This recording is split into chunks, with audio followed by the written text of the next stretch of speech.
Columbia, St. Louis, you're listening to the Don't Push Pause podcast with your hosts, Justin Johnson and Lindsay Reber.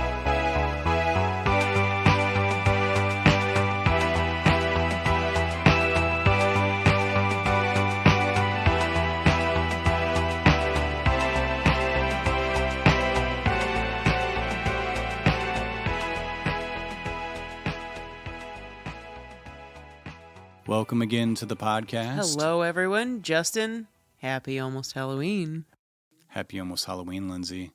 This is always a bittersweet week for me because I think the ramp up, the build up to Halloween through October is almost more exciting for me than the actual last few days. Like once we get into like the 29th, close to the 30th, I start getting a little bit sad because, you know, it's almost over. This whole month leading up is always really gives me a reason to just, I put all other movies aside and I just do horror movies for the whole month of October. We both love horror movies, but I do get into, you know, if we're doing specific movies for the podcast, with our picks of the week, sometimes that monopolizes a lot of my movie watching time. So every October we dedicate all horror movies for October so that way we can keep doing the podcast and keep having material come out while also getting to only watch horror movies.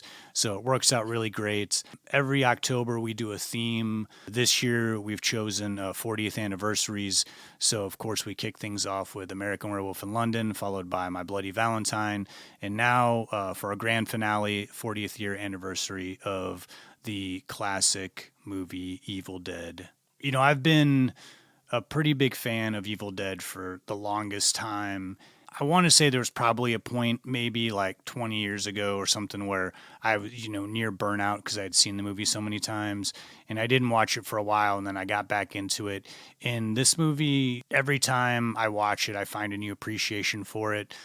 These last few weeks, just like researching Sam Raimi and the making of Evil Dead, I've just gotten an even greater appreciation for Sam Raimi as a filmmaker, Bruce Campbell as an actor, and really just the level of dedication that all of these people put into making this movie, and that 40 years later, it's such a significant horror movie that we're still talking about it. We just recently saw it in the theater for a 40th year anniversary that was Grindhouse put out. And yeah, I'm excited to get into Evil Dead. There's so much to talk about, and I'm really, really glad that we saved Evil Dead for the last movie in our series here. Yeah, and so much to get into with Evil Dead. It's a little overwhelming considering how beloved this film is, but we're going to try to break it down for you, starting from well before the conception of Evil Dead, the inspiration behind creator Sam Raimi, and how this is really a story about a journey of a lot of friends, filmmaking friends from an early age. We're going to go into the pre-Evil Dead. Justin likes that I say that a lot. So we're going to do a little bit of the history there, going back all the way to high school, college years, and what brought us up to the making of Evil Dead. A lot of the aspects during filming that were maybe a little bit more difficult than you might expect. And I don't really want to ruin anything that we're going to talk about, but we'll go as in-depth into maybe some things you know, maybe some things you don't. Of course, we'll talk about the special effects. We always love doing that. Talking about the cast, I mean, Bruce Campbell. This is where Bruce Campbell, Sam Raimi, this is where all of these people launched their careers. How this movie became the phenomenon that it is today, it wasn't an easy path. Maybe you grew up watching Evil Dead. Maybe it's just something that you always knew. But it wasn't such an easy journey for everyone involved. But for anyone who doesn't know this film, it certainly did develop into a phenomenon. We'll hit upon the sequels, the remake, and basically just how this film became the giant entity that it still is today. 40 years later, this movie has made such an impact. And I gotta say, watching it, I have no idea how many times I've watched this movie in my life, but cramming it in these last couple of weeks, I have developed such an appreciation for this film, and not in a way that's just watching it for just as a film. There's just so much behind it, and if you love the idea of filmmaking, if it's something that is just kind of within you and you love behind the scenes stories of films, Evil Dead is one of the greatest stories. I totally agree. I can't wait to get into that. After our Evil Dead discussion, we are keeping our picks of the week, horror movie sort of related, as much as we can keep them. But we both stuck with Sam Raimi movies, so not full-on horror. I did Raimi's The Gift from 2000, which does have a lot of horror elements to it, but is more of a murder mystery. I think that qualifies, yeah, for this episode. And I did Sam Raimi's film Darkman, which had been a while since I had revisited that film, and what a crazy fun ride it was. Yeah, it'd been a while since I'd seen that too, and after you said you were picking that one, I watched it one night, and that's a zany movie. There's a lot going on. Yeah, it is. As always, we'll round things out with our Murray moments, but before we get into our first clip from Evil Dead, Lindsay, just can you give us a brief description, your interpretation of what this movie's about? 5 friends travel to the Tennessee woods for a little weekend getaway in a remote cabin. Fairly quickly in, one realizes something is amiss but doesn't tell the rest of the group. The hangout and party vibe that the group's hoping for really doesn't happen so much, as quickly in, the group becomes suspicious and a force draws them to look in the dark basement of this cabin. What's discovered is a book we come to know as the Necronomicon, whose text, when read aloud, awakens the dead and demon spirits. What follows is one by one, each friend is possessed, and the only way to stop the possession is to kill and dismember the possessed individual. And Ash, the only one who remains, is abused and tormented all the way until the end. Does he have to kill all of his friends? Will he even make it? Will he be possessed? It kind of doesn't even matter, because this wild ride, blood-spattered of a film is unlike anything of its time. Justin, I cannot wait to see what clip you're going to pick for this. I mean, is it going to be 15 minutes of like weird demon noises maybe? It's always the challenge when doing horror movies, because a lot of the movie is just people screaming or... Maybe some gurgling for this one. There's a lot of gurgling. Well, speaking of blood gurgling, I'll see if I can find a clip that has a little bit of dialogue in it. See what I can come up with here. We'll go to a clip. We'll come back. We'll get into the Evil Dead. We're gonna get you.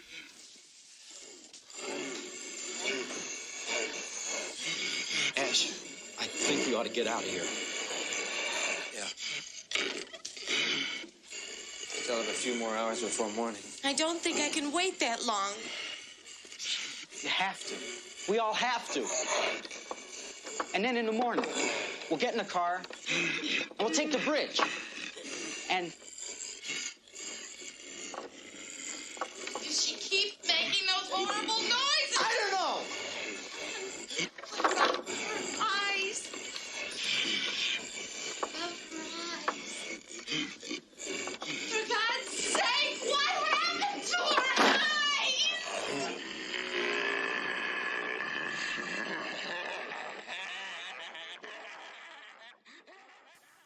Now, if you've listened to any of our episodes in the past, you know that we really do like to get into the history of how these movies get made.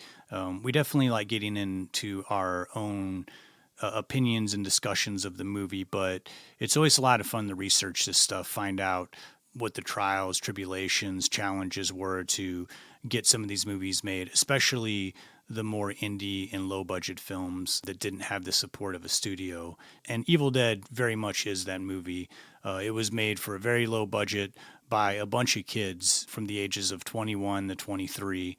And this group of friends really did achieve the American dream. You know, they had a goal in mind. They really wanted to make this a reality, make this a living. And they took their original idea, executed it, and went on into infamy with this movie. Because they were such a tight-knit group of friends, and it's such a big part of this story, this is probably one of the few episodes that'll go a little bit longer before we get into the actual making of Evil Dead, because it is a very important part of the story of how this movie got made and how these friendships not only got them through the making of this movie, but have gone on to last 40-some years.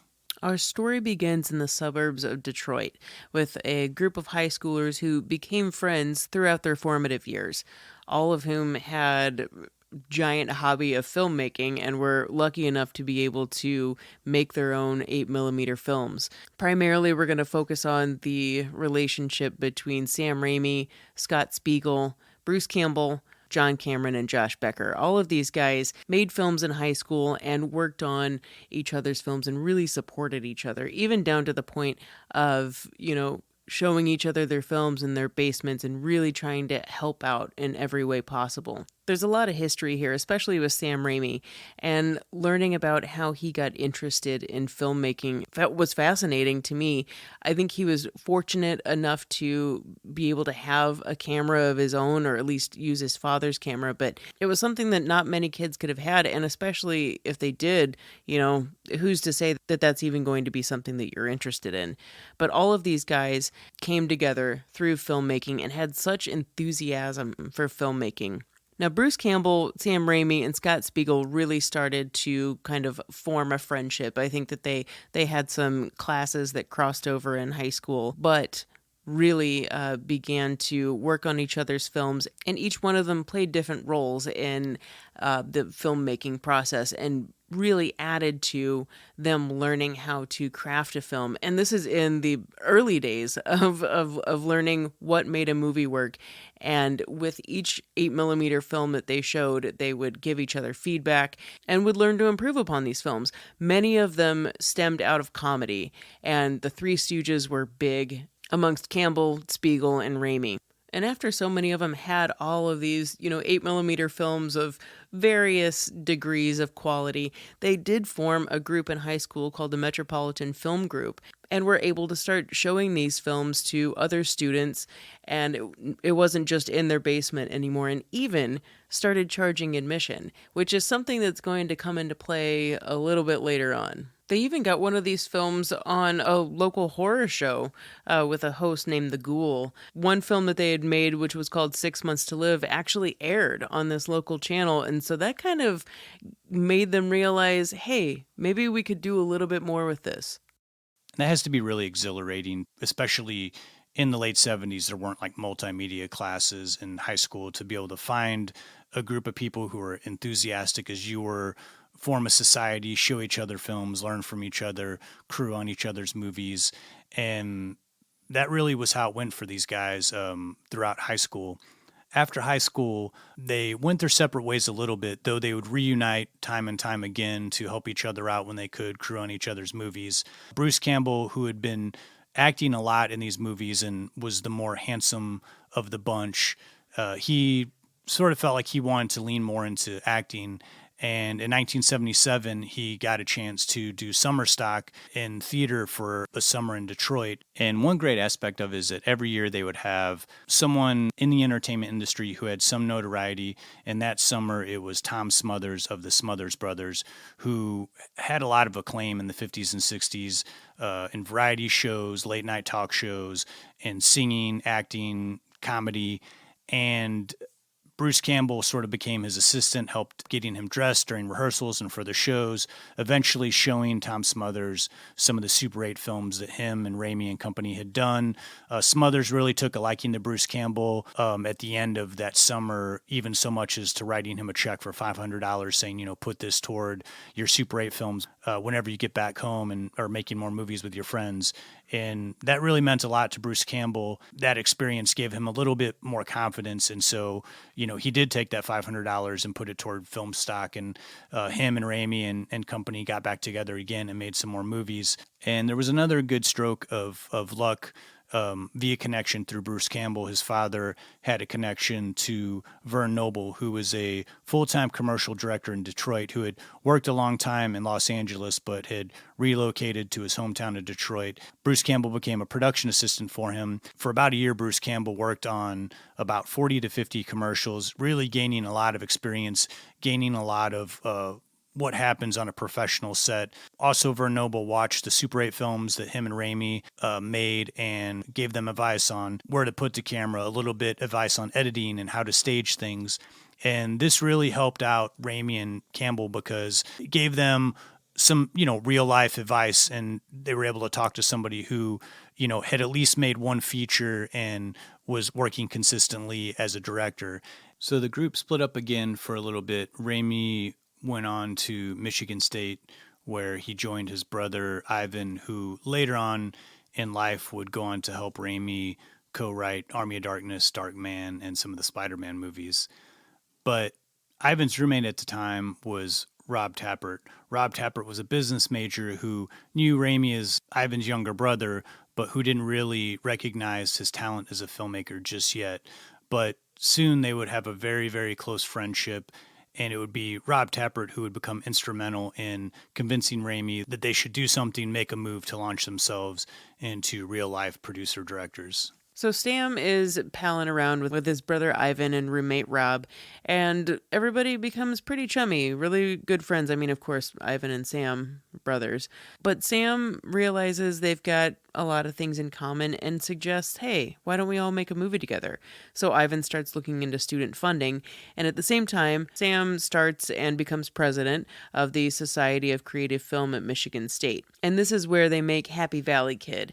It's shown at school, and this is where they revisit that old idea they used in high school of charging admission. And students show up, the film is running for quite a few weeks, word is getting around. Happy Valley Kid was Raimi's first movie without Scott Spiegel and Bruce Campbell being actively involved in the entire production, but they both do appear in the film. That following summer, Raimi, Scott Spiegel, and Bruce Campbell re-teamed, though, for the next film of the bunch called It's Murder. By this point, everyone has started to hone all of their particular skills in filmmaking and have become more systematic in their process. And for all of you Evil Deadites out there, it is in It's Murder when the term fake shemping comes up, and that is when you have an actor who can't be there for when the scene is being shot, so someone doubles for that person, but it is shot from behind, just basically doubling for another actor. But you come to know this as fake shemping in Evil Dead. So in It's Murder, also this is where Tom Sullivan, who does makeup and special effects for Evil Dead, this is where Tom Sullivan is introduced to the group. So we have all of these players who, from high school to college, were moving on, and everyone is really realizing that they've got a little bit of magic here. Now, It's Murder doesn't necessarily win over the student audience at Michigan State, but it doesn't mean that students on campus aren't seeing it. Raimi and Tappert found that students weren't laughing at a lot of the intended comedy in the movie. They did notice one particular point that Raimi and Tappert had put in where a stranger is hiding in someone's back seat. And, there was one scare in the movie. Well, that scare turned out to be really effective. Every time that scene came on, they noticed the audience jump and get scared. And it was there that Raimi first saw how you could manipulate a movie and scare an audience and get a visceral reaction from them. And so it's this initial scene in It's Murder that really sets the spark in Rob Tappert and Sam Raimi to start coming up with the idea of doing a horror movie. And you would think for a guy who created one of the most memorable horror films in film history would be this huge, big lover of horror films, but it was actually the complete opposite. Sam Raimi wasn't a fan of horror movies, and he actually hadn't seen too many horror movies at all, but he was about to change all that. And through the help of his friend Scott Spiegel, who was a huge horror movie fan, recommending some movies, and through the coaxing of Rob Tappert, suggesting that they should watch some horror movies, figure out what works, and utilize that to make their own. I absolutely adore the idea of them going to drive-ins and watching movies like Halloween, and seeing how the audience reacts, what they like about it, where the scares are, what are the boring parts, when do people start flashing their lights. This is what they're taking in when they're seeing this. And like you said before, Justin, Raimi starts seeing how you can manipulate an audience. And so he and Rob Tappert are watching these films and thinking, what if we just cut out all of the boring stuff and really give the audience what they want, really just kind of go nuts with it and be the most extreme that you can be. And it was in a screening of Halloween that Rob Tappert and Sam Raimi attended, where Rob Tappert leaned over and said, can you make a horror movie as good as this? And Sam Raimi said, no, I can't. Sam Raimi didn't realize that there were some good horror movies, that this was a horror movie that was done really, really well.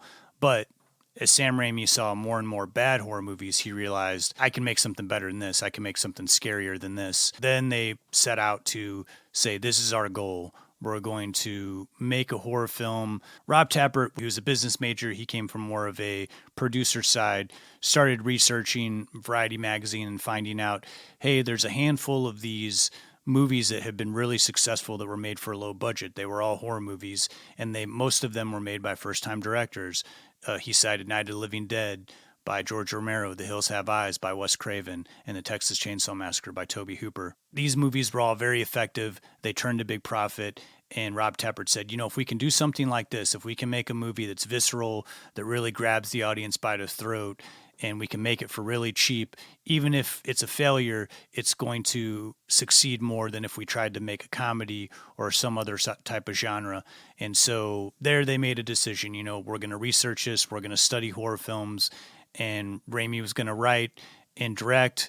They were going to get Bruce Campbell to star in the thing, and Rob Tapert was going to produce it. And now Rob Tapert and Sam Raimi have a goal of what they want to do. At this point, Sam Raimi's taking a film course at Michigan State, and it's there that he makes 2 short films. One, it's a William Shakespeare movie where there's a little bit of gore. He's experimenting with camera movements, but ultimately the movie is pretty dull. But he also does Clockwork, where a stranger is watching an actress through a window. He made the movie with his friend and horror buff Scott Spiegel. It was there that Raimi really started getting the idea of how to make something suspenseful, how to build tension. He also had a friend, Tom Sullivan, once again help out with some special effects. And Clockwork would be the first of 2 warm-ups before going on to start Evil Dead. The second horror-themed short film would be Within the Woods. And Within the Woods is the training ground for Evil Dead. This is going to be the miniature version of what we later see in Evil Dead. Using elements from H.P. Lovecraft, and that being the Necronomicon. I think the original idea was the Egyptian Book of the Dead, which they replaced that with Sumerian references. So all of these ideas begin to germinate in Within the Woods. It also stars Bruce Campbell and Ellen Sandweiss, who is in Evil Dead, and was also a high school friend of all of these guys and had appeared in their Super 8 films from before. So she was kind of an old hand with these guys as well, and just kind of made sense. So this film was the first full-out horror film. It took 6 days to shoot and on a budget of just over $1,500. Full Super 8, Sam Raimi wrote it, and also Tom Sullivan comes back in for special effects makeup. We also have a pro lighting setup, and Raimi is also experimenting with camera speeds and also experimenting with sound usage, that being slowing down things to sound creepier, that sort of thing. Raimi's style also starts to develop a little bit more. We've got swoops in with the cameras and also gliding cameras through the woods that we later see with Evil Dead. And it's also the first introduction of the shaky cam before it was perfected. And I'm sure we'll get to the shaky cam later. But Sam Raimi is filming and just running through the woods. And along with that sense of style that we see with him, there's also the introduction of the fast pushes for the abrasive POVs that we get a face full of. So these are all things that we see in Evil Dead. This is just the shorter version of it. And Rob Tapert even said that in some ways, Within the Woods is scarier than Evil Dead because it's shorter and a little bit more effective in its scares. So when production wrapped, the film was edited and all put together. Tapert arranged for a pre-showing of Within the Woods to play before Rocky Horror Picture Show. It went over really well with audiences. I think that they weren't expecting this type of film to be shown, and people took notice. There was also one reviewer that said, this film has a lot of creative talent behind it. It's got to be honed and figured out, but there's really something special going on here. So this idea that Tapert and Raimi had for making a movie that was just full on in your face, the audience just must be punished while watching this movie. All of this idea in Within the Woods is the breeding ground for Evil Dead.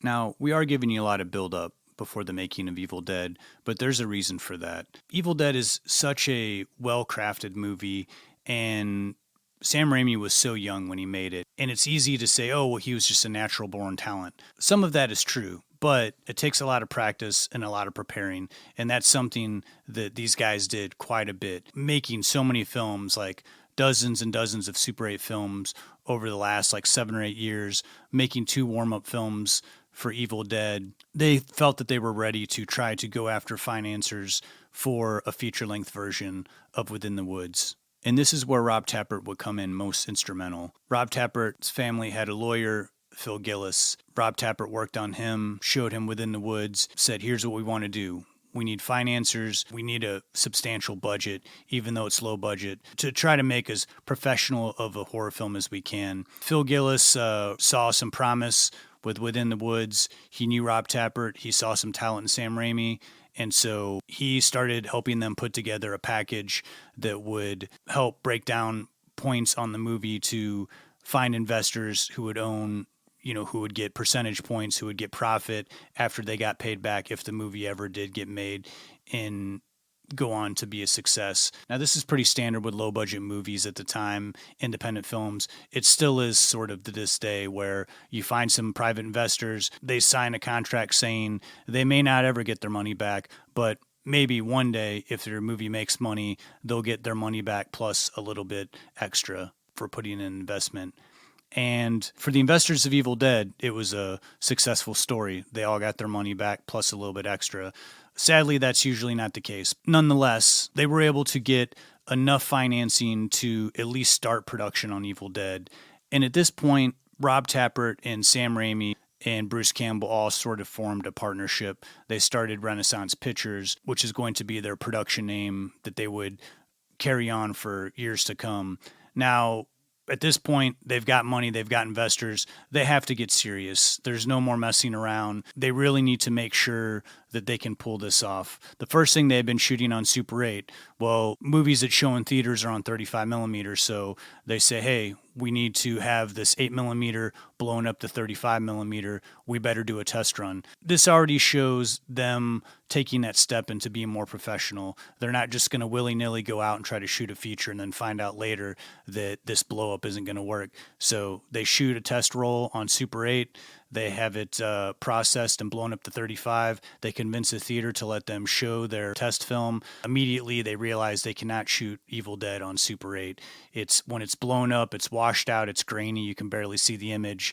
So it's there that they realize they're going to have to get a 16 millimeter camera. And that's the reason why Evil Dead is shot on 16 millimeter. So with all of this prep work and testing, and even though this group did not have all of their budget behind them, it was time to get the ball rolling. So they needed to get the rest of the cast behind Bruce Campbell. I already said Ellen Sandweiss from Within the Woods was cast in this as Cheryl, and Betsy Baker plays Linda, Ash's girlfriend. All of these actors are good old Detroit folks. You got to dip back into the pool where you're from, right? And rounding out the cast playing Shelley was Teresa Seyfarth, using the stage name Teresa Tilly, and Rich DeManicore playing Scott. Both of these actors were part of the Screen Actors Guild, which mandated that there was a minimum pay scale for them. And Renaissance Pictures, these guys, they just couldn't afford to do that. So, still wanting to be in the movie, both Teresa and Rich changed their names to Sarah York and Hal Delrich. So if you're out there on IMDb land, that's why the names don't match. But guess what? SAG did find out about it, and they both got fined. It's a pretty funny story, but you know what? I think those two are laughing all the way to the bank in the end. It was a really small pool of people who were auditioned for this, and I guess because of the description of the film, Campbell has said multiple times that a lot of the girls who auditioned showed up with their boyfriends because it sounded like it was going to be like some type of porno movie in the middle of the woods. Obviously, there's nothing of that nature in Evil Dead, but we've got our cast of 5, and it is time to go from Michigan down to Tennessee. So the group of youths that go into a secluded cabin in the woods seems pretty much like a horror cliche, but it was pretty fresh at the time. Most of this idea of a group of people going out to somewhere was born out of the idea of it's easy to shoot low budget if you only have one location, and that was the intention of Evil Dead. And the original idea would be like, let's shoot this in Detroit. We can find a cabin in the woods on some property. The only problem being is that winter was well on its way, and up north in Detroit, it gets pretty cold with blistering cold winters. And so they thought, you know what, we're going to have to go somewhere where it doesn't get as cold during the winter. So they found a location 8 hours south of Detroit in Morristown, Tennessee. It was here that they found the perfect rundown cabin with also an area where the cast and crew could sleep. The lodging wasn't great, but it would do for a handful of people in their 20s. So Rob Tapert and Sam Raimi felt pretty good about the location that they found in Morristown. The only problem is, as luck would have it, it was the warmest winter in Detroit that year and a record-breaking cold winter in Morristown, Tennessee. But we'll get to that a little bit later. So in November of 1979, production on Evil Dead officially began. Rob Tapert and Sam Raimi drove down to the cabin from Detroit. It was in the next few days that the rest of the crew would join them. It was a small crew, including Tim Philo, a cinematographer, Josh Becker as a production assistant, and Steve Frankel, who was good at building things, and he would come in very handy. The first 10 days that they were there, they couldn't actually start shooting yet because of the conditions of the cabin. Cows that had been living in the pastures had broken through the cabin and pretty much had run rampant into it, made it their bathroom. According to Campbell and Raimi, there was at least 4 inches of cow manure on the floors that had to be scraped off. So the first 10 days that were there, anybody who had a hand was rebuilding the inside of the cabin and scraping up cow manure. Also, there's a cellar in the movie Evil Dead that takes place. Well, there wasn't a cellar in the cabin. They would have to shoot the cellar scenes later on in Detroit, but they had to give off the appearance that there was a cellar inside the cabin. That had to be dug out. So whenever crew or cast members weren't doing anything, people would take turns digging the hole that they could put the base over to make it look like there was stairs that went down underneath the cabin. And once they were able to get the cabin in good enough shape to start shooting, it was time to get the cast down to Tennessee and start actually filming The Evil Dead. But we'll stop there. We'll go to a clip. When we get back, we'll talk about the hellish experience of shooting this darn thing. That's right. It was pretty hellish. We'll also talk about how all that hard work paid off, the release of The Evil Dead, this wacky franchise, as well as the remake. And the long-lasting legacy of this movie. Ash, I don't want to die. You're not going to leave me, are you, Ash? Are you? I don't want to die. You're not going to leave me here, are you? Are you, Ash? Scotty, now come on, listen to me, for God's sake. Is there a way around the bridge? There's a way. The trail. But the trees, Ash. Hey, no. Don't you see, Ash? They're alive.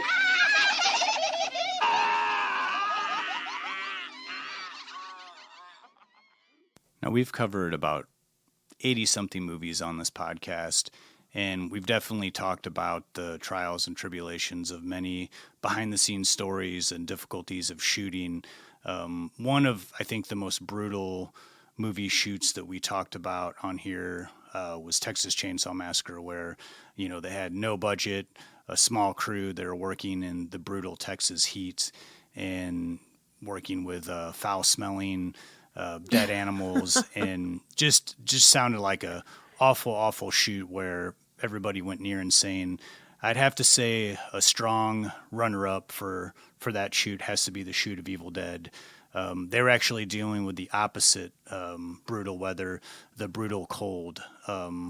Like we said earlier, it was a record cold winter in Tennessee that year, and so they immediately found out that this was going to be a tough winter shoot. They didn't start shooting until really start ramping up shooting until the end of November, and by December the temperatures were dropping. It's very difficult to shoot in cold, especially with old camera equipment, cameras freezing up, lenses fogging up from humidity and trying to get warm around the camera. And this was a very difficult shoot because Raimi is known for his very stylish, eclectic camera work, and that's great when you have a big crew and you got to pull off some really difficult shot. But when you have very few people, very inexperienced actors who haven't done a lot of blocking, mixed with throwing in special effects, makeup, and fake blood, tempers can get pretty strained, and you're also having to depend on everybody not to quit. This movie went on to do so much, have so much acclaim, bring the actors and crew much more success after The Evil Dead. But you have to keep in mind at the time that they were filming this, some of them didn't even know that this movie would ever see the light of day. So at any given moment, someone could get pissed off and say, hey, you know what? I'm walking out of here. I'm quitting.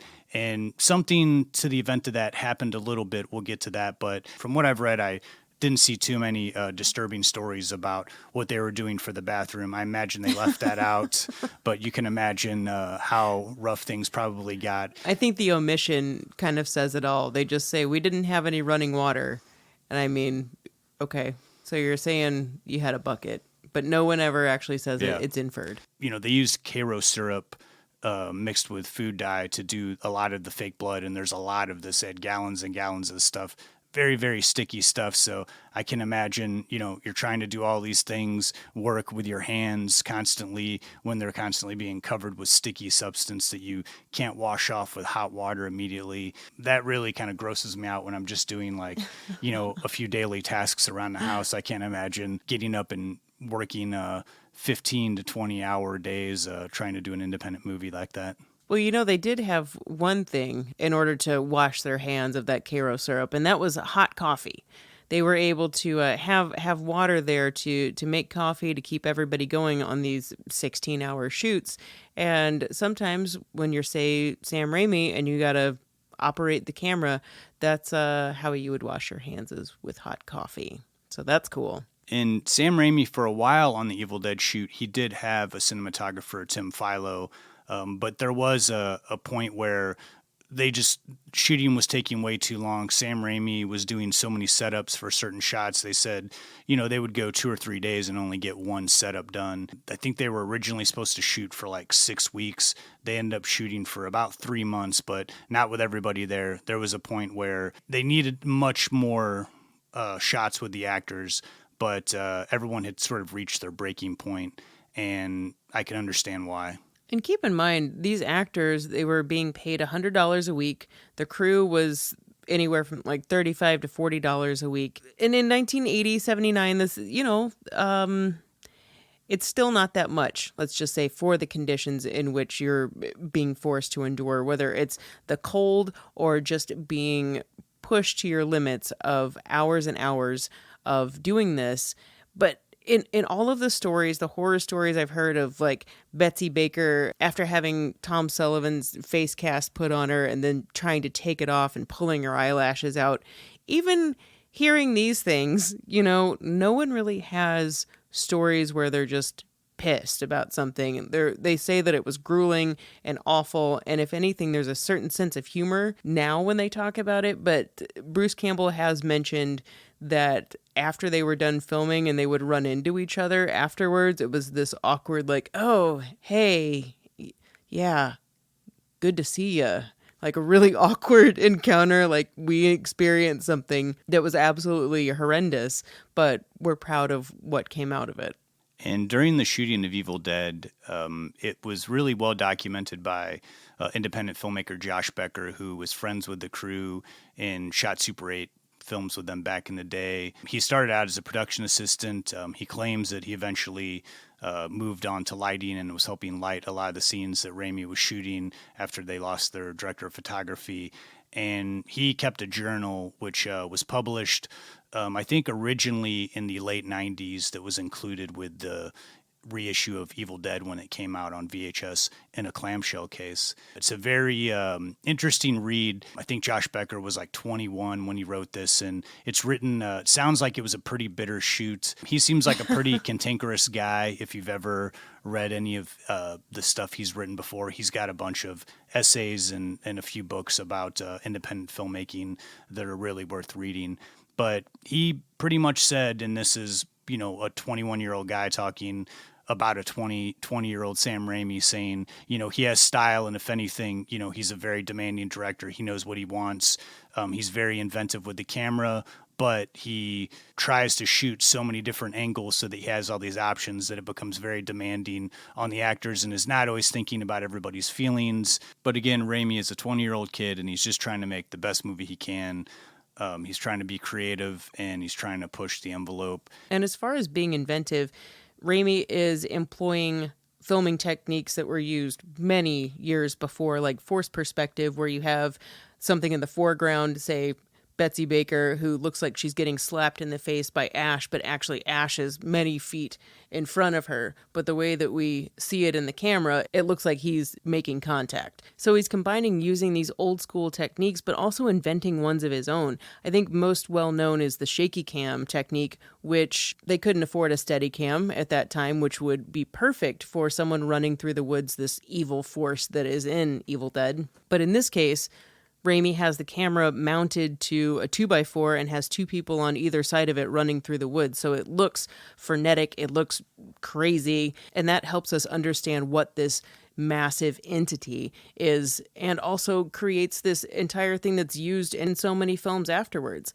One of my favorite shots that he does, and it seems almost like it's not even necessary, but it is insane to look at, is where Ash is just being used and abused by this point later in the film. And Raimi does this over the head shot where he is actually hanging from the rafters above Bruce Campbell and shooting down over his face. And you don't even think about how that was shot, because it is just kind of like perfect and beautiful, but also feels like this evil entity is coming down on Ash. The world is coming down on him. And so while he's coming up with these crazy and inventive and just visually stunning filming techniques, like I said, employing old school techniques. And another one is shooting in reverse. So you shoot something with the intention of running the film backwards. Most notably, most famously for Evil Dead is the scene in the woods with Ellen Sandweiss, where the woods attack her and have her strapped up, and it's a pretty abusive scene, one in which I think Rob Tappert and Sam Raimi wish that they had taken out the brief rape that happens, and you might be being like, why would the woods rape her? It doesn't really make sense why Cheryl's gonna need to be abused this much. But going back to the whole idea of how can we push this film to make it that much more abusive to the audience and punish the characters involved. And poor Ellen Sandweiss, she had no idea that this was going to be a rape scene. It was done in post-production. But man, during this whole filming of this, it really was just as abusive as it looks. She got cut up, her feet were bleeding, and really just pushed to the brink. And that wasn't the only time. This happened many times with doing all of the makeup. Her character of Cheryl is the one in the basement and had all of her makeup and prosthetics on for longer than everyone else. And there's a phrase that was coined during the Evil Dead production that is being pushed to the latex point, which is a reference to just one day Ellen had enough of it and she just said, I'm not friggin' doing anything more. You guys got enough of me, and just walked off, which is understandable. You've been doing this, that you've been pushed to the brink, and Ellen Sandweiss wasn't the only one. Betsy Baker got hit in the head quite a few. I mean, there's a pretty abusive scene, and I don't think that even though it was a styrofoam log that she was being hit with, it was pretty severe. And I know we mentioned the usage of Karo syrup being sticky and all over the place. I don't think it could really be overstated how terrible it was. It was just caked on to where even the floor was turning gray with how much blood and just grossness had become part of this cabin. And even Bruce Campbell being doused with as much Karo syrup as he was, there was some points when he was taking off his clothes in the shower because he couldn't get them off of himself, and even taking arm hair along with it. Like, I know that this might not, you can say this and think, oh, it's just some Karo syrup, just wash it off. No, these guys got beat up a little bit. And Tom Sullivan, who primarily did the special effects, he was only on location for 3 days, but mainly played a consultant role and prepared for some of the optical effects. And those optical effects, who Sullivan would partner with Bart Pierce to make that happen, that is the giant climax of the film, is nothing short of a feat. It's the thing you're waiting for the entire length of the film. As far as Evil Dead goes, with the abuse of its characters, of just this insanely violent bloodletting that is this film, when it gets to the stop motion claymation, everything that's happening in this, I mean, Justin, my brain's like blowing up. That is the only way to say it. Just completely wild. Yeah, it really is. Like, especially the last 15, 20 minutes of this movie is quite a spectacle. You think it's about ready to stop, and then it just gets even more intense and ramps up. Especially the sort of evil entity liquefying into just goo, and then gets even stranger. Yeah, and 'cause you don't expect this fluid aspect to happen in the claymation. And as lo-fi as the special effects are, and certainly when you're watching it now, you can say, oh, that looks like milk or whatever it was that they were using, or oatmeal coming out of still an gross. arm. But it's still gross, and it's still effective. And mixed with the opticals and the stop motion that they did, I think they really pulled it off. And now, while Tom Sullivan was finishing up some of this optical and special effects work in Detroit, Sam Raimi and Rob Tapert were able to get their budget increased to get a professional editor. They had so much footage. I mean, just tons and tons of footage. They found that editor in New York, Edna Ruth Paul, being assisted by the Coen brothers, Joe Coen. And Sam Raimi went out to New York. He was there for 3 months. Originally, they thought that the editing would take about 10 weeks. That actually doubled, and they spent about 20 weeks editing the film because they were still doing some reshoots. They were still getting some of these extra opticals, so they would assemble the cut, and then more footage would come in. But eventually, they got a working edit that clocked in around 97 minutes, though Raimi and Joe Coen worked a little bit longer on the edit. They tightened it up more, lost about 8 to 10 minutes just to make the movie move a little bit faster. And once they had a working edit, they also had a 4-minute trailer cut together so that they could raise additional funds to get professional sound mixing, sound effects, and music to hopefully have a completed project. And it was this really tough process that Rob Tapert talks about of constantly trying to raise money. They do a little bit, they raise money, they get something else done. But it was easier to get more funds toward finishing the film once they actually were able to show people the edited movie and this trailer that they had cut together. And so the next aspect that they had to add on was sound and special effects. And they had been using, I believe, this temporary track from Bernard Herrmann. But eventually Raimi hooked up with Joe LaDuca, who was the composer for Evil Dead. And this score, man, it is over the top and grating at times, but it is extremely effective and imaginative. Feels like an enhanced exploration of what is happening in Evil Dead.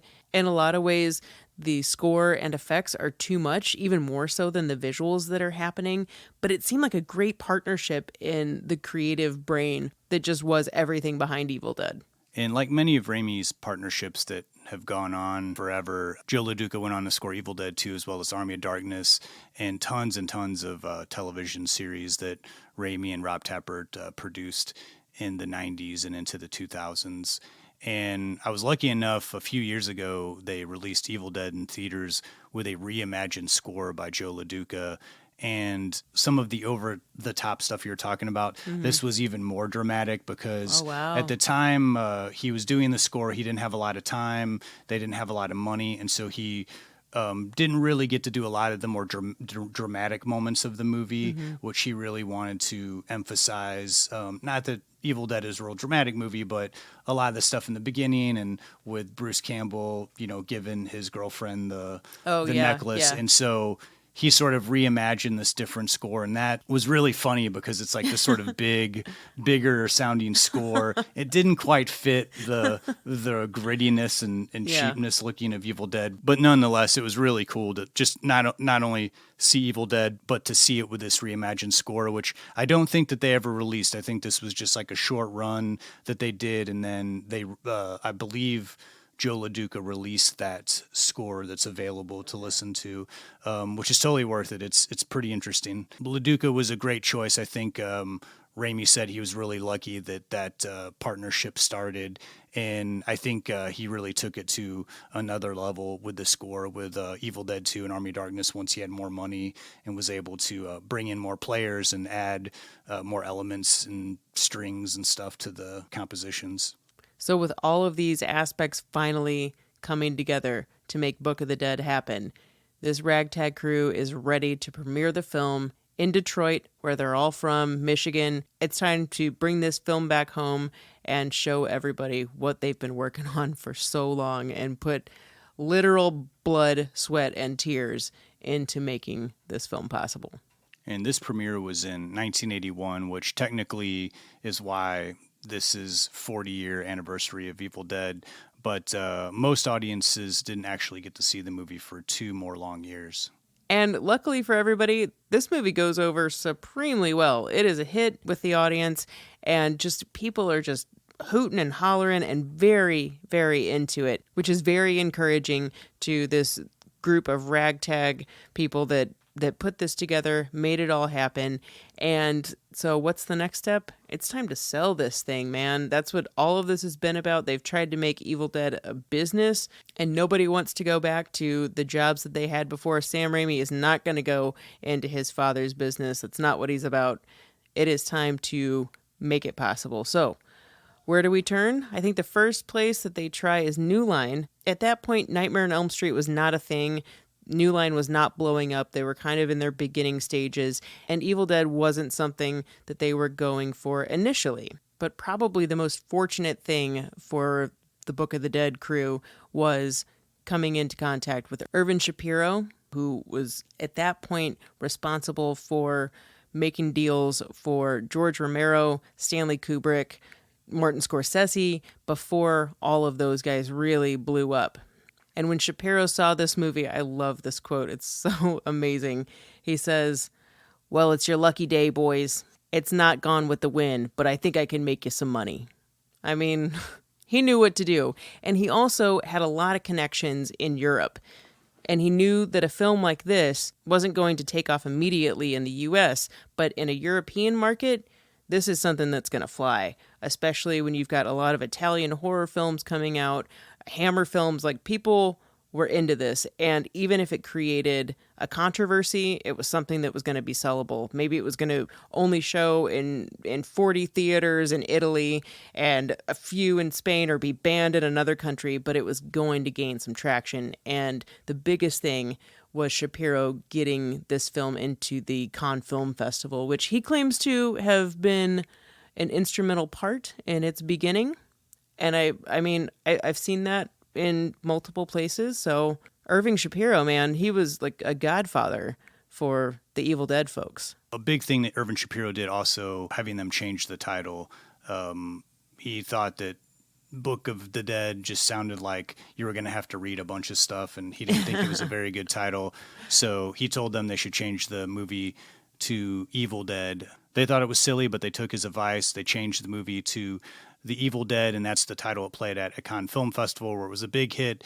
It garnered a lot of good reviews, though the biggest review that they got, which it was a real big push, positive push for the movie, was that from Stephen King. Stephen King was at the Cannes Film Festival promoting Creepshow. He caught a screening of Evil Dead, and he wrote about it in Twilight Zone magazine. One of his more famous quotes, "This is the most ferociously original horror movie that I've seen." They were able to get that quote on the poster, which really gave the movie some legitimacy. Can you imagine getting something that positive from someone like Stephen King? Of course, you were going to take that and run with it. And I love that when Raimi called him up and said, "Can we use this?" He was like, "Yeah, of course you can. I love it." So much that I've read about Stephen King and his encouragement of young artists is just really cool. So with that behind them, this amazing product that they have, and that it's successful in Europe. In England, popularity starts to rise because it goes on video, but at the same time, it's being deemed obscene in other countries, which is great, works against it, but also helps create that word of mouth vibe. And with all of this happening over in Europe, the US starts to take notice. New Line Cinema also takes notice and agrees to distribute it. Of course, with that, they have to submit the film to the MPAA. And unfortunately, the MPAA, they've kind of been all over the map with what they deem to be suitable for whatever type of audience. It's kind of changed throughout the years. But yes, Evil Dead is a violent film, but it received the dreaded X rating at the time. So we're talking Clockwork Orange territory and Midnight Cowboy. I love that Midnight Cowboy gets an X rating. Anyway, it gets an X rating, which means that advertisers aren't really going to have anything to do with this. And you do need that in order to get your movie out there and get it into theaters. Some people are just going to turn away when they see an X. This is a porno. We don't want anything to do with it. But having agreed to distribute it, New Line goes ahead and releases the film as unrated. And so after nearly 4 long years of all the work that went into The Evil Dead, it was officially released out into the world. And the rest, they say, is history. You know, the movie carried on a legacy. Sam Raimi, Evil Dead became his calling card. A lot of his crew members, you know, got jobs in the industry. Bruce Campbell was able to continue to work with Raimi for a while. Raimi did a studio film called Crime Wave that was written by the Coen brothers. He kept them in his camp. And that was somewhat of a failure, but he was able to secure financing for a sequel to make Evil Dead 2. After the success of Evil Dead 2, he was able to secure a 2-picture deal with Universal, which included Darkman and Army of Darkness, to complete the Evil Dead trilogy. And, of course, went on to do all the Spider-Man movies and become one of the most successful directors in Hollywood. And even though he had all the success, Evil Dead kind of continued to be what people knew him from, what people loved the most. Raimi said in an interview that he would go to a lot of these comic book conventions and he would expect everybody to, you know, kind of discuss Spider-Man, but he said all the fans kept asking for were Evil Dead. We want more Evil Dead. We love Bruce Campbell. We love Ash. And so eventually all that clamoring from fans led to the television series Ash vs. Evil Dead, which ran for 3 seasons. But before that happened, before the Ash vs. Evil Dead TV series, Rob Tappert and Sam Raimi, who had continued to produce tons and tons of horror films through their production company, Ghost House Pictures, did team up with Bruce Campbell, and they, in 2013, they produced a reboot, a reimagining, a recreation, whatever you want to place that title on. I don't know anymore, you know, what to call these things when they start up a old movie with new actors and new ideas, but we'll just call it a reboot for lack of a better term. They rebooted Evil Dead in 2013. Fans were excited because Raimi, Tappert, and Campbell were behind it as producers. They used Raimi's original Evil Dead script as a jumping off point. Fede Alvarez was the director. He wrote and directed it. It was a huge success. The Evil Dead reboot, I think, made more money at the box office than Raimi's first 5 movies combined. So they were really happy with that. But though, like I said, fans still wanted Bruce as the Ash Williams character, and so that led to the Ash vs. Evil Dead series. It's kind of wild, you know, like while we've been researching this movie, it is always kind of crazy to me when a movie has this longevity. I mean, there's so many movies that are kind of cult hits, but the fans aren't quite this feverish for the movies. And Evil Dead has, I think, one of the strongest fan base and, you know, legion of fans, so much so that we were lucky enough to both catch a documentary called Hail to the Deadites while we were researching this movie. It's a great little documentary. Bruce Campbell's in it. Tom Sullivan is in it and seems like a really, really great guy and seems to be on the fan circuit, you know, in these conventions, really connecting with fans and signing autographs. And, you know, he always brings along a lot of his props from Evil Dead 2, and Army of Darkness. It kind of really shows how fans of movies can let the movie live on. You know, a lot of movies disappear and they just don't get shown a lot of love, or people just kind of forget about them. But that Evil Dead continues to get shown at midnight showings and people still talk about it and they buy merchandise, and it's continued to keep this movie alive and known for generations to come. And with this huge uprising, this cult following of horror fans and just movie lovers, that Evil Dead has meant so much to them for years. It's something that they grew up with. To the actors involved, Teresa Tilly, Ellen Sandweiss, Betsy Baker, and Richard DeManincor, it wasn't something that was on their radar. This was something that they did when they were so much younger, and so many people in their lives didn't even know that they were in Evil Dead. The women in Evil Dead have continued on in the acting field, but they're flying under the radar for a lot of people. So when they started to realize that there was such a cult following behind this, they were kind of surprised. And all 3 of the women called each other and started talking about this, and were like, maybe we should go to a convention or something? And they did. They go undercover, like not in disguise, let's say, but, you know, kind of not wanting to draw attention to themselves, hearing that there's fans, rabid fans out there, and were just blown away by the fan base and started thinking, hey, maybe we can start appearing at these conventions. And eventually they started doing appearances with Bruce Campbell, doing these live readings of Evil Dead, and just really adding to the whole universe that is Evil Dead. It's something that's really pretty cool and great to see interviews of them, you know, 20, 30 years later, talking about their experiences, something that they probably didn't want to do immediately after they were done with the film. But in hindsight, everyone has so many great stories, and it's kind of fun to see people who are just normal soccer moms, you know, talking about this crazy thing that they did in their youth and, you know, talking about it now. It was really nice to run across so much footage and information on them getting involved. And to close this out, you know, you're probably asking us if you're fans of The Evil Dead, why the hell are you guys barely mentioning Bruce Campbell here? And the thing is we could spend an entire episode dedicated to Bruce Campbell, but Bruce Campbell really took the Ash Williams character to another level by continuing on with the Evil Dead series. And Bruce Campbell just tirelessly going to conventions and doing Q&As. If you've ever been able to catch one of his Q&As, I've been to about 5 or 6 of them, and they're just really entertaining. You know, he kind of channels the Ash character a little bit and gets rough with fans by, you know, calling them out and being rude, and people just love it. You know, they eat it up, and has continued to just endlessly do interviews about the making of Evil Dead even today. And really, you know, you would think that at this point in time, it would just be, you wouldn't want to talk about it anymore, but he still offers, you know, stories and insight onto how, into something that they did so many years ago. I love Bruce Campbell. He's an amazing guy, great actor, and really is like the key element of what makes, I think, the Evil Dead series work.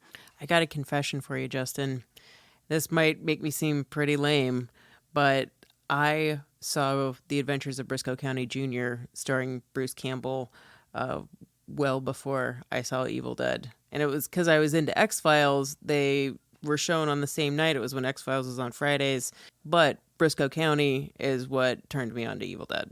You know, I think that's a path a lot of people that became Evil Dead fans took. And, you know, I watched Briscoe County because I was awesome. Bruce Campbell's in like a new TV show. Yeah. But I think that was a crossover. Like a lot of people loved Evil Dead, got into Briscoe, and vice versa. And, you know, and it's a really good show. I actually just was watching it yesterday.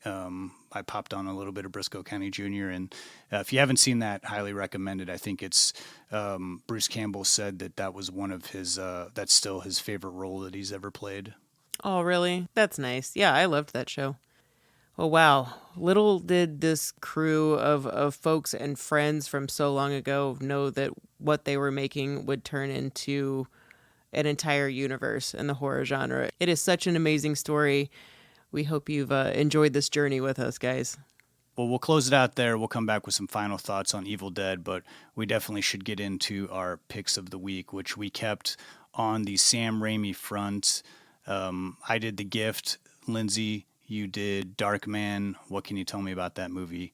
Who is Darkman?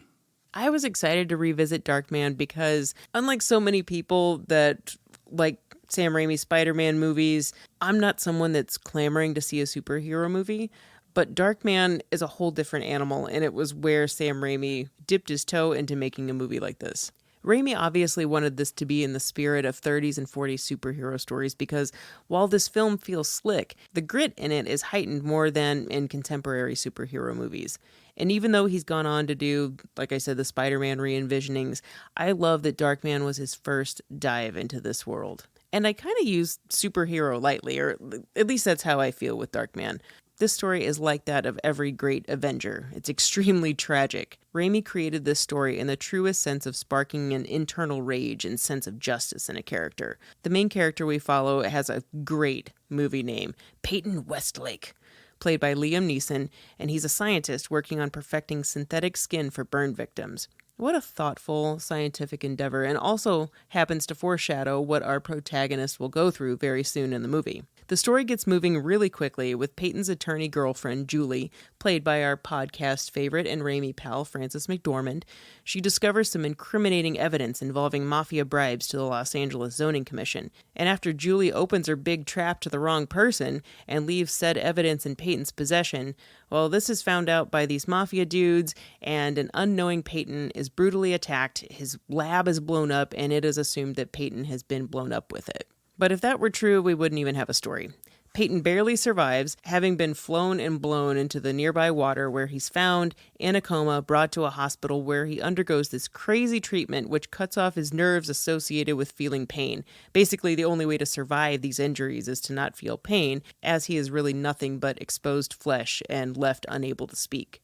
This also means he can no longer feel anything, which adversely causes him to have advanced strength, but also destabilizes his mental facilities and causes this unimaginable, uncontrollable rage once he regains consciousness.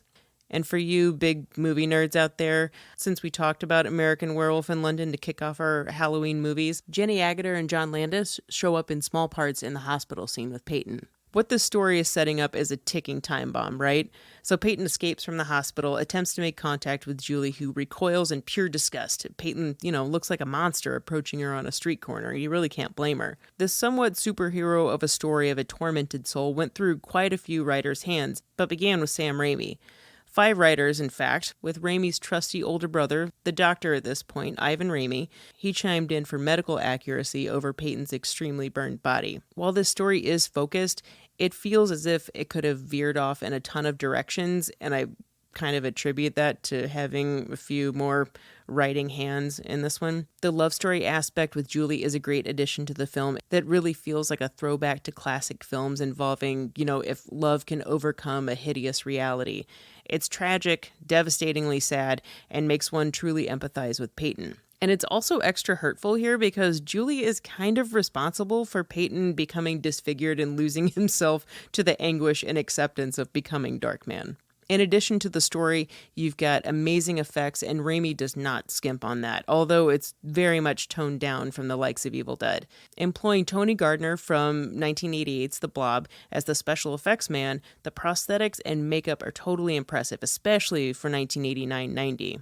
Some stop motion and skin melting too, which kicks off the audience knowing Darkman will not let you down in the effects department. How Liam Neeson is even under these prosthetics applied to his face is mind-blowing. It's grotesque, and you feel pain for this character. On top of that, the ethereal visions of a fragmented mind in constant conflict. There's like an anger switch that flips so many times. This is very effective, and that disjointed insanity has us following Peyton down this rabbit hole of revenge rage. There are a ton of intense moments throughout the film. Most noticeably is an insane helicopter sequence just straight up abusing Peyton in that kind of spirit of abusing Ash. Him hanging from a rope attached to a helicopter that's trying to shake him off in the middle of LA. And Raimi even brings back that shaky camera style to make the audience super queasy. Runners up for great moments go to Ted Raimi's head sticking out of a manhole while in busy traffic. Love it. The extreme climax of the movie is pretty exhilarating. There's a lot of Raimi-style close-ups plus multiple finger-breaking moments. Who doesn't love that? A lot of vivid colors and those Dutch-style angles that Raimi is known for, and almost a cartoonish quality, too. There's twinges of humor, but overall the film is really bleak. I don't really laugh at it, but I could see how someone would think that there are twinges of humor. It's kind of in the same spirit, or it could be compared maybe a little bit to Batman 89, but the humor in Darkman is not at all like the same. I think there's a certain innocence to Batman compared to Darkman. And speaking of Batman, Danny Elfman did the score for this film, which is a completely fantastic choice, and also something that you can depend on no matter how your movie is going to be put together. No matter what outside involvement the studio has in your picture, if you have a Danny Elfman score, you're going to have a solid movie. And I did learn that there was some significant outside involvement. The studio hired an outside editor who didn't agree with Raimi's vision for the film and left in the middle of it, leaving Raimi and longtime friend and Evil Dead producer Rob Tappert feeling that the end result of the film was not at all what they had envisioned. It's always a bummer to hear that, especially when all we know is the end result of the film. But when all is said and done, this film was successful for Raimi's Renaissance Pictures and Universal. It served as an easy way for Raimi Raimi's style to seep into mainstream films, for his vision to get out there and to bring even more exposure to the Evil Dead series. The throwback nature to early science fiction combined with Raimi's incredibly unique style makes Darkman a film that is well deserving of a rewatch or first-time viewing. It's certainly not Raimi's Spider-Man movies, but it was Raimi's first dip into it, and I really enjoyed this rewatch. I do want to know if Darkman's cat that he kind of starts living with when he takes over a warehouse, I want to know if that's one of the 7 cats from Pet Sematary, because it makes sense time-wise. It would have been one of those cats. Certainly looks like one. So if anybody out there knows that answer, holla back at me, because I need to know. I can tell you, do you know about that cat and the reshoot that they did with that cat for Darkman? I do, but I think our listeners need to know about this. Please.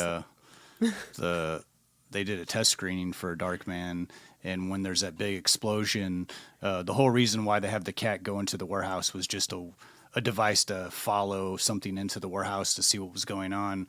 But after the explosion and everything, they did a test screening, and all the audiences were like, what happened to the cat? Did the cat die in the explosion?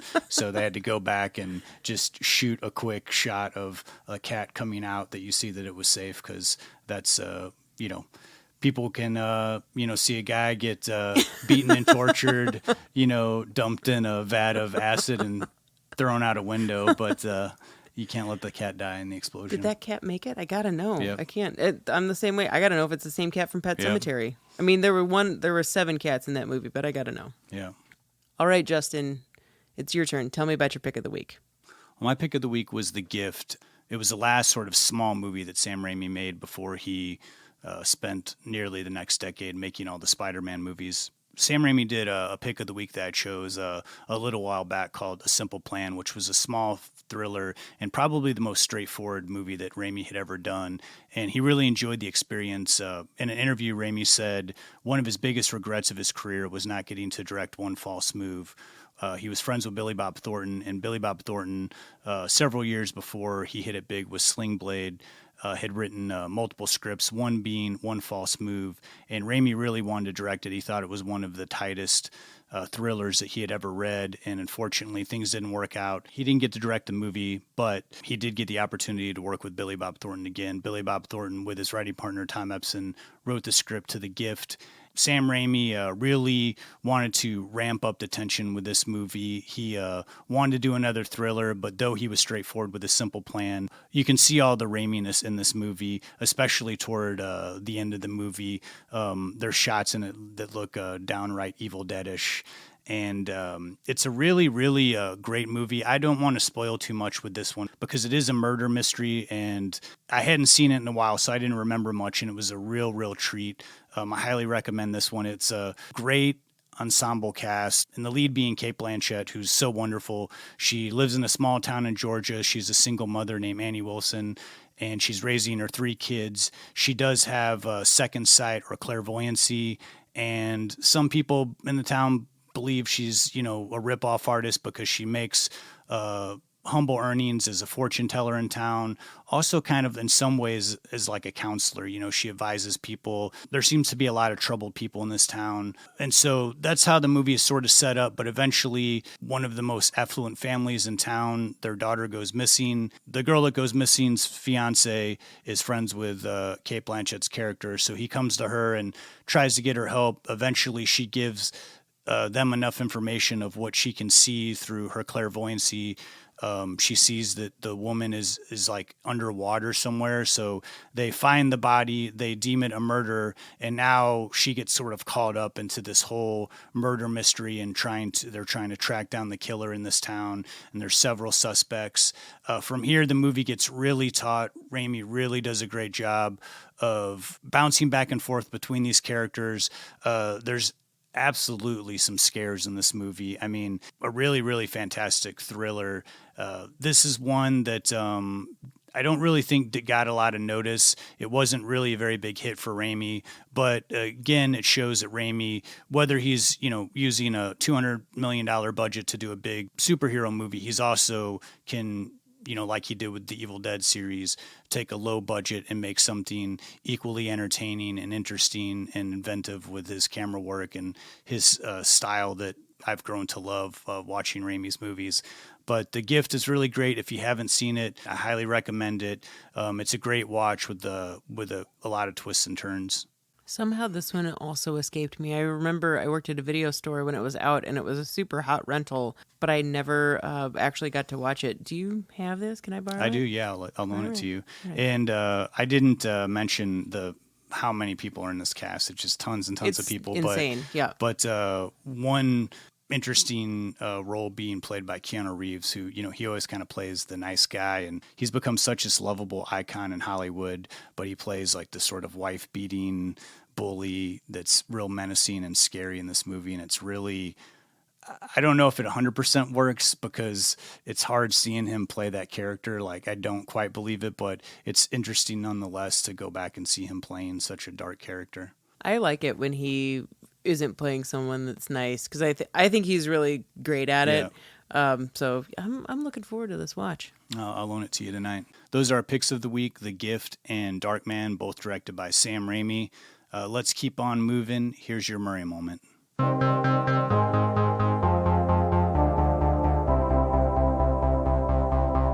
Chicks dig me because I rarely wear underwear, and when I do, it's usually something unusual.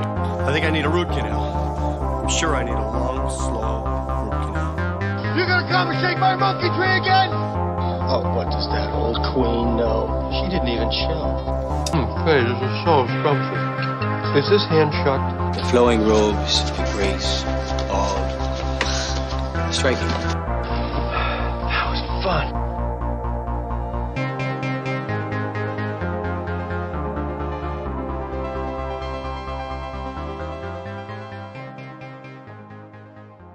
Since the deep woods play such a huge part in our main feature, I figured we'd travel to where Evil Dead was filmed to see what I could dig up on Bill. This time, we're going to Tennessee, 2 counties over from Hamlin County, where the Evil Dead cabin used to stand, to the backwoods of Roane County, in the Cave Creek area, one lone cabin with one occupant named Felix and his beloved companion mule, both far removed from the nearest town. I'm talking about the setup for the 2009 film Get Low, starring Robert Duvall, Sissy Spacek, and Bill. This is a true enough story about an older, kind of elderly, certainly up there in age, mountain man living on the fringes of society. There's also an aura of mystery around him, as there was a fire 40 years prior wherein a woman was killed, and this, of course, leads to distant townfolk conjuring up all these tall tales about him being some weirdo, shut-in, violent, and probably a murderer. And to add to the complex mystery surrounding Felix, he decides that before he dies, sensing it'll be soonish, wants to have his funeral while he's still alive. He even built his own coffin. For the most part, this is a true story, but parts have been crafted for movie making and storytelling purposes, but this really did happen. Bill does not play the role of Felix, although that would have been pretty good, but rather he plays the town businessman who runs the funeral home and is uninterested in the tall tales surrounding this potential sale. If you're talking about a funeral, you're talking about death, Bill said of the film story. Someone that's facing death and anticipating it and living life as if he knows he's going to die. Now, maybe the Evil Dead folks' anticipation of death in a remote cabin with demon spirits is a little different, but in comparing these films in my Murray-ized brain, I really started to go dark with the similarities. Get Low involves a previous horrific incident and the unveiling of a secret. Now, both main men in these films, Ash and Felix, have a revelation. Both have to succumb to the idea of death. Felix is accepting that one day soon he'll die and he wants to be prepared. Evil Dead's Ash realizes he's got to abandon everything he knows in order to survive an untimely death. Bill said of this waiting to die feeling, I don't think most people do live their life like they know they're going to die. We just deny it. And he's totally right, we do. Actor Bill Cobbs' character in Get Low said, we like to imagine good and bad, right and wrong are miles apart, but the truth is, very often, they're all tangled up with each other. I don't necessarily think that there's a moral to this film, nor to Evil Dead, but if there's one conflict they share, it's that often the good and bad are intertwined, involving choices surrounding death. In Evil Dead, a non-demon possessed person who kills another human, possessed or not, could be considered a monster. You know, that whole conundrum of do you kill and dismember your demon girlfriend or not? In Get Low, the town is forced to reconsider this idea of a monster they've imagined all these years. Was this mystery man in the woods responsible for killing a woman, or was this entire incident a traumatizing event in which Felix is still tormented by? We get to see this happen with a man who knows he's about to die. Bill said about Get Low. He's trying to amend the errors of his youth, and we all could do it. So I guess that's the lesson of the film. The awareness of the inevitability of death can change your life. And that's it. Bill gives us our through line between Evil Dead and Get Low. These films no one else would link except me via Bill Murray. And in these tiny Tennessee cabins, 2 counties apart, 2 stories of vastly different men, the inevitability of death can change your life holds true in both stories. And through the backwoods of Tennessee, we find our Murray moment. Oh yeah, hold on. One more. I have a Tennessee Bill Murray related plea to anyone who might know this answer. In my research for this Murray moment, I came across something I couldn't answer, and I don't even think calling Bill Murray would help. Only 1 county over from Morristown, where Evil Dead was filmed, right outside Knoxville proper, there's a subdivision that's on Bill Murray Lane. And I contacted every city planning department office. I was transferred around, left messages. No one could tell me why the subdivision was named this. Sure, it's off of Murray Road, but none of the other streets off that main drag are named after people. I did some digging. The subdivision concept was conceived in the early 90s, and I thought, okay, maybe some local man died, but found no record of a Bill or William Murray passing away until many years after the street was named. One city official told me that it was probably the contractor's idea, but who really knows? Maybe there's not even a story behind it. But there's also a Bill Murray Road way across the state in Crockett County, and maybe there's no connection to our particular Murray brother, but this unanswered question is still nagging at me. So if you know the answer to this, have a theory, send me an email, maybe even live on Bill Murray Road. That would be pretty cool. But in the meantime, thanks for sticking with me through this Tennessee-heavy Murray moment. I really like the leap and dedication you made for this Murray moment. I've also never seen Get Low. I think that's one of the few Bill Murray movies I've owned forever, and I still have never popped it in and given it a watch. Oh, it's well worth it. Yeah, it's really good. Sissy Spacek's wonderful. I mean, everybody in it is really great. Well, thank you so much for that Murray moment. As always, of course. Well, Lindsay, we're getting close to the end here. What an epic adventure we've been on. It's been a big adventure. But before we close things out on Evil Dead, did you have any final last thoughts about the production or anything related? I think that this story is worthy of sharing about the cabin itself in Morristown. Well, it wasn't the first cabin. We said that before. It wasn't the first cabin that was chosen. This one was said to have a haunting. So where this cabin is located is in the middle of a hollow and happens to attract lightning. So it's pretty well known that lightning strikes happen all around this area during storms. The first strange incident happened when a builder was assembling the chimney and was struck by lightning and died. And he was putting like the final brick up, as the story goes, and got hit, died. And apparently that brick was still missing when they showed up to film Evil Dead. Now, you might think, okay, yeah, that's pretty weird. That could, I guess, cause a haunting if you believe in that. But the even weirder part, as told by Sam Raimi, there were 3 generations of women who moved into this house. Grandmother, mother, daughter. And one particular night, it was a real bad storm, and the daughter got scared, went into the grandmother's room, and found her dead. And then she went into her mother's room and found her dead, and went just screaming and just crying in the middle of the storm to the nearest home that she could find, and was taken in, a little girl taken in to live with this family. And it was said that whenever a bad storm would roll through, that she was known to wander off into the woods, which is creepy by itself. And just, I can't imagine the poor trauma. If this is a true story, the poor trauma of this girl and what she must have felt. And then to do an action like that, like a habitual weird action like that, that's strange.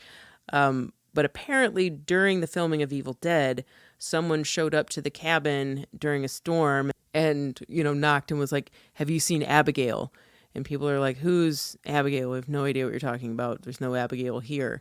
And it was this girl, and she had wandered off in the middle of this storm, and she couldn't be found. Who knows if this is true or not, or if this is some yarn that Sam Raimi's spinning. I don't think so, because it's been told by other people. But a week after they were done filming Evil Dead, lightning apparently hit the cabin and burned it to the ground. This is the story that Sam Raimi tells, that other people tell. You ask Bruce Campbell this question, and he's like, I don't know what you're talking about. Some yokels out there just getting drunk and set the place on fire. So who knows what the true story is? Backwoods country, there's a lot of yarns that are spun, but I kind of want to believe that this place was haunted a little bit. It's a very, very creepy story. Yeah, totally. And my final thought is about the cabin as well. Okay. During the early 80s, it was a big thing to do time capsules. You know, you'd take a lot of mementos or whatever from your time, and you'd bury them, and then hopes that, you know, many, many years later in the future, people would dig them up and find them and, you know, say, oh, this is what life was like way back then. And so the cast and crew of The Evil Dead did a time capsule, and they buried it in the fireplace of the cabin, but the cabin did burn down. I couldn't find out if the time capsule was ever uncovered, but there are you know, pretty big Evil Dead fans that drive out to Tennessee trying to track down where the cabin actually was. I think some people have like taken like remnants of pieces of stuff that's from out there. When you go on YouTube, you can find several people that document, you know, driving out there like a locations tour, like trying to find out where the cabin was, though I have heard that the owners of that property in the area are not friendly, and they will call the police on you, and they are aware that people, you know, try to get on their property to find out where The Evil Dead was filmed. I bet that would be pretty annoying after a while. Yeah. So does this wrap up our whole dive into Evil Dead? It does. It does. It wraps up our, you know, we still got Halloween just around the corner. But I do hope that this October, you know, we've really been able to help with your Halloween spirit. I know, you know, Halloween can be a double-edged sword sometimes. You know, it's like you don't want to get dressed up. You don't want to get in the spirit. For us, you know, Halloween is like our Christmas. So we like to celebrate the whole month, and we hope we've added a little bit of joy to your Halloween prep celebrations. And it's a fantastic time to watch the Evil Dead trilogy. And if that's something you want to do, it's all three are on HBO Max right now if you have that. And it's really, I like watching, you know, I like doing like all three at once in one sitting. I don't get to do it very often, but it is a lot of fun, and they connect really, really well. So we hope you've enjoyed this episode. Happy Halloween to everybody. If you haven't already, please do follow us on social media. We're on Facebook, we're on Instagram, we're on Twitter. On our YouTube account, you can see all of our old episodes, as well as on our website at don'tpushpausepodcast.com. If you are on any platforms where you can rate and review, please give us a 5-star rating if you think we're worthy. Please leave us a review if you liked the show, if you liked an episode. If you ever want to contact us for any reason, you can always reach us at don'tpushpausepodcast@gmail.com. Until next time, I'm Justin Johnson. And I'm Lindsay Reaper. Thanks so much for listening. Happy Halloween, guys.